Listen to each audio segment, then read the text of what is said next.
বিসমিল্লাহির রহমানির রহিম। আইয়ুব মেশিনারিজ নতুন ভিডিওতে আপনাদেরকে স্বাগতম। তো ভিডিওতে যে মেশিন দেখতেছেন এই মেশিনটি হচ্ছে ইনসাইড বাজার মেশিন, অনেকে কাগজ ফোল্ডিং মেশিনও বলে থাকেন।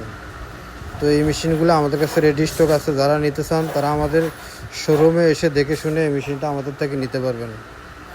আর আমাদের চ্যানেলটি যদি সাবস্ক্রাইব না করে থাকেন তো আমাদের চ্যানেলটি সাবস্ক্রাইব করবেন, শেয়ার করবেন এবং লাইক দিবেন। তো যারা কন্ডিশনের মাধ্যমে নিতে চান তারা সামান্য কিছু অ্যাডভান্স দিয়ে কন্ডিশনের মাধ্যমে আমাদের থেকে মেশিনগুলো সংগ্রহ করতে পারবেন। আর আমাদের ঠিকানা হচ্ছে 247 Nawabpur road, century tower, union ব্যাংকের নিচতলায় আমাদের সাইনবোর্ড দেওয়া আছে আইয়ুব মেশিনারিজ, ওই সোজা ভিতরে চলে আসবেন। তো ইনশাল্লাহ সবাই ভালো থাকবেন, সুস্থ থাকবেন। আবার কোনো নতুন ভিডিও নেব আপনাদের সাথে হাজির হব। আমি মোহাম্মদ রফিকুল ইসলাম। সেই পর্যন্ত ভালো থাকবেন। আল্লাহ হাফেজ। সবাইকে ধন্যবাদ। আবার কোনো নতুন ভিডিও নিয়ে আপনাদের সামনে হাজির হব। আল্লাহ হাফেজ। সে পর্যন্ত ভালো থাকবেন।